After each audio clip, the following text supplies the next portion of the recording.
Previously on the Manapees in these streets. How the girlies say Zayden is so unserious. This is why I don't let him go, because he think he can do whatever he wants. And then this one never likes to walk. Oh, Bobby. Oh. Oh, damn, now I gotta carry you. You. Yes, you. Good job. Go Zayden. Go Zaza. Go Zayden. Go Zaza. At least when you go to Target, act like you have some decorum. No, you was giving Walmart. You was giving Walmart.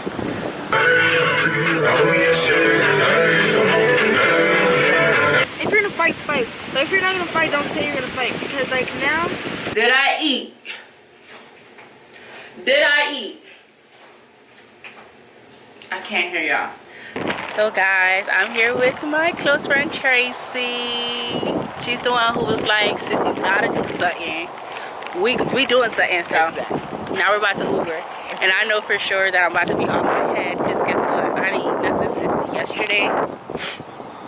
And I only got a bag of chips. I had one job, was to eat, but it is what it is. I want to be on my head. I ain't even gonna lie.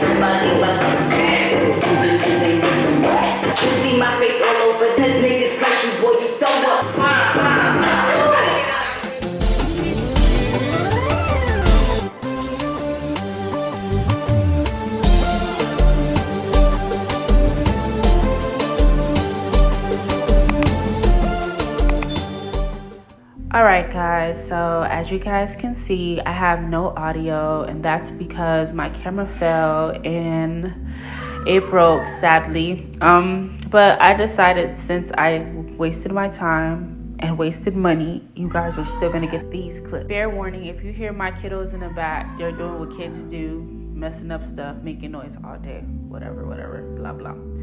I do want to start off by saying that this story time is basically a lesson I've learned throughout life. It was one of the biggest eye-opener ever. It may not be a big eye-opener to you guys, but to me, I was just like, damn, yeah, that's tough. So let's get started off with this story time. Once upon a time, back in the day, and I hope you don't mind me telling you guys this story. This story I'm going to tell you guys first, and then you guys will see how it resonated with me later on in life, okay?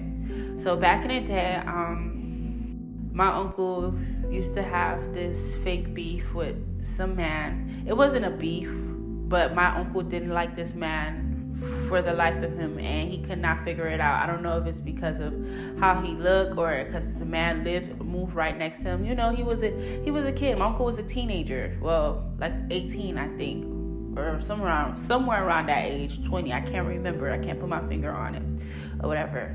So every time my uncle would see him, my uncle would always like complain how he don't like this man. This man need to move, you know, blah blah blah, you know, doing what people do when they don't like nobody or whatever. Fast forward to some time where my uncle and my dad got into this big debacle. Like, they had a huge argument. I think it was for something so petty, and the argument was carried outside. They were going back and forth until my dad decided to get in his car and drive away. Moments after my dad decided to drive away, a gang full of people in the car decided to skirt around the corner and spray my uncle. Now, if you guys don't know what spraying means, that means pew, pew, pew. So my uncle was shot so many times where he was outside laying on the ground with no help. My dad done left. I don't think there was anybody home. And you guys would never guess who came to save him.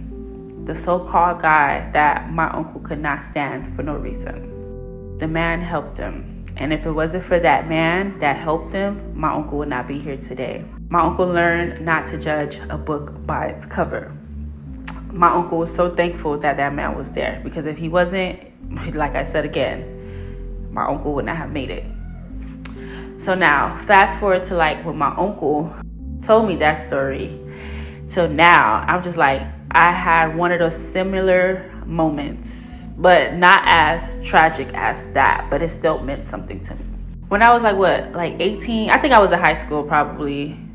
I think so. Probably like 16, 17. Me being I'm not going to say stuck up, but it's like when you have family move in with you and you want your own space, that's exactly how I can explain it. So we had this cousin that was from Haiti that moved in with us, and I was just so agitated being a teen. Don't want nobody in my space. It was just like I was tired of seeing him. He was always there. I would complain like, oh my God, he's eating up all the food, and this, that, and the third, blase, blase, blase.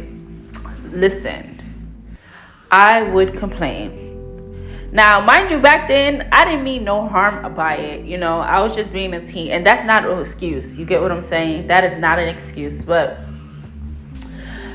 I was really bratty when it came to him. I don't know. I just thought he was a bad man that came to live there. Like, I couldn't feel his vibe. I couldn't feel the connection. I don't know what it was. I just used to complain all the time. Right? Well, as you guys know previously, that I haven't had my own home for a while, right? After I lived with a couple of family members, it was time for me to find a place to lay, and I couldn't find a place to lay. This was the time where I was in hotels and Airbnbs.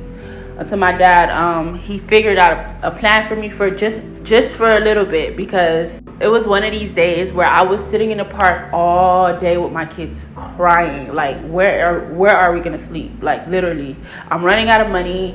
I don't have no plan. I don't have nowhere to go.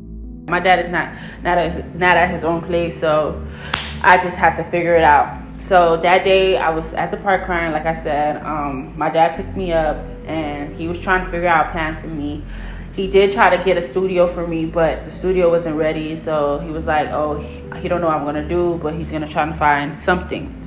So that's when, that same day, I ended up sleeping at a motel. Then the next day, my dad said he figured the plan out or whatever. Apparently, the plan was I was going to sleep in a family member's room, because that family member doesn't really stay home. He travels a lot. So he was giving up his room for me to stay in temporarily. Come to find out, it was the same guy that I could not stand back then. Y'all, I could not believe it. And I'm just like, damn, God be teaching you lessons. God really do be teaching you lessons.